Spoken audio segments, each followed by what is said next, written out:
Some games are released and are remembered forever. Some games release and are forgotten, like you leaving the oven on. You're welcome, subscribe. With Dragon Age the Veilguard releasing at the end of the month, I went back in time to play the original Dragon Age for the first time, that many gamers consider the best of the series.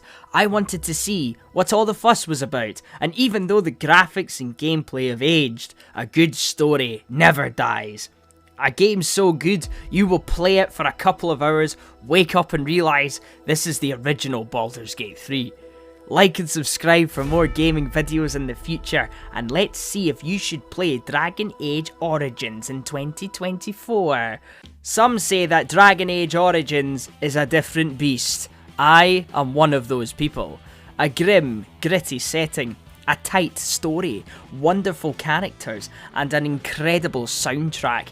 Even though it is older now, the graphics didn't bother me. This game has a soul. So much heart was put into it by the developers.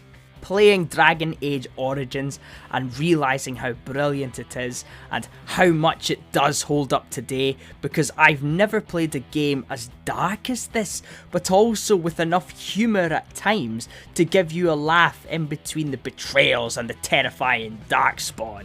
And watching the credits roll, and if you're sad looking back at old Bioware missing that style of game, they're not at Bioware anymore, they're all in Texas at Archetype making Exodus. James Olin was a lead developer on Dragon Age Origins and Exodus, so that's a game to keep an eye on in the future. This is the original Dragon Age. I am currently playing through Inquisition on the build up for the Veilguard releasing, and I am having a great time with it.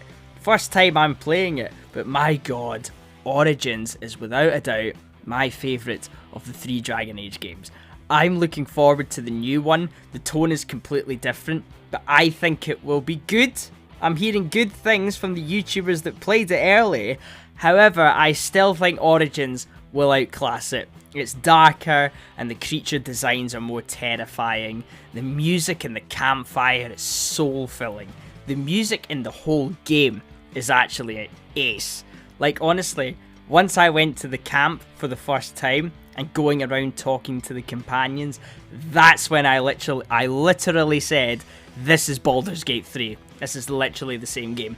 It's incredible how similar they are, but even then, Origins has this grittiness to it, you know, that no other game has. The designs of the landscapes and the deep red lighting, the game is full of betrayal and darkness right from the get-go.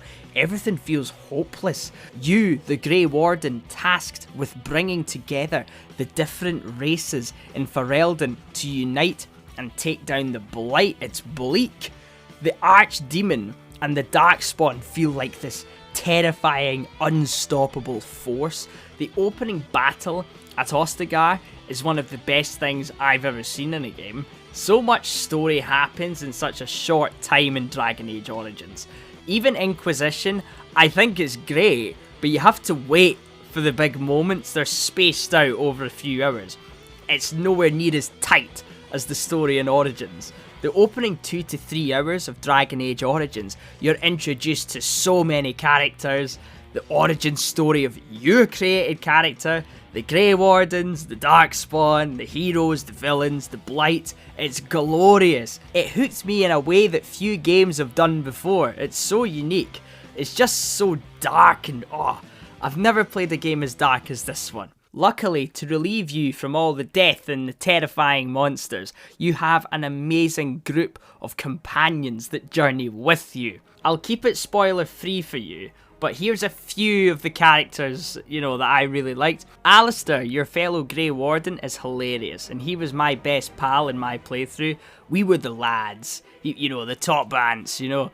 He got very angry with me twice in the playthrough. First time, I didn't see it coming. After a certain decision I may have made in the game, he casually comes up in the party camp, and he's like, oh, I need to ask you about something, yada yada, and I'm like, yeah. And he goes, what the hell were you thinking? He's screaming. I was like, what? I felt so terrible. I'm sorry. Looking back on it, it was a bad decision, but I had good intention. It's the thought that counts, bro. Next up, we have Morrigan, my accidental romance. I say accident because I don't remember starting that romance. It just happened. So I was like, fair enough, I'm that easy. Unless you say Days Gone sucks, then you can bugger off.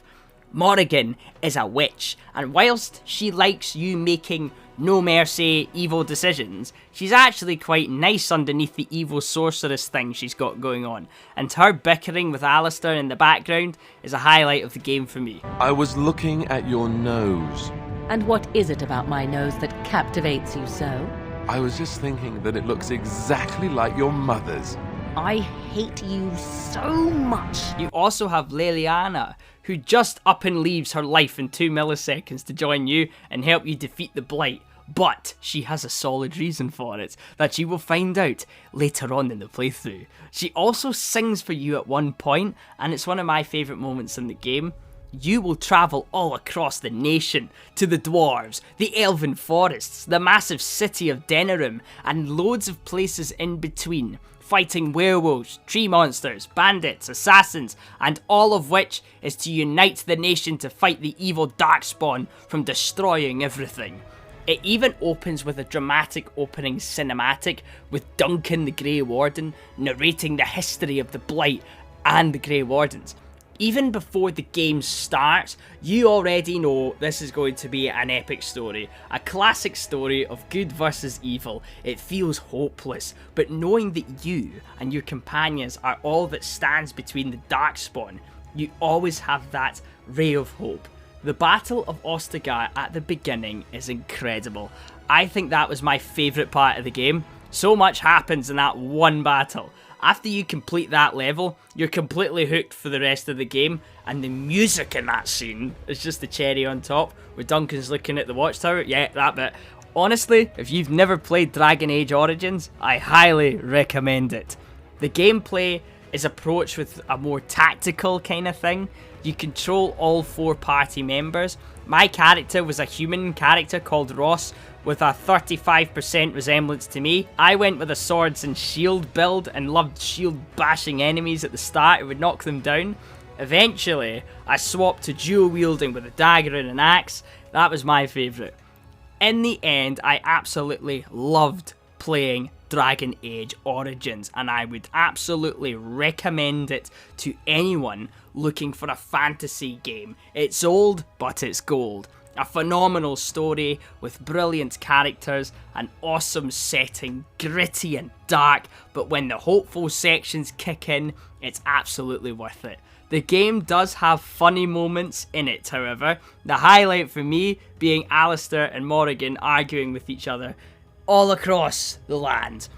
You should pick up that phone and tell everyone at your work you're dead and can't come in because you have a blight to stop, Grey Warden.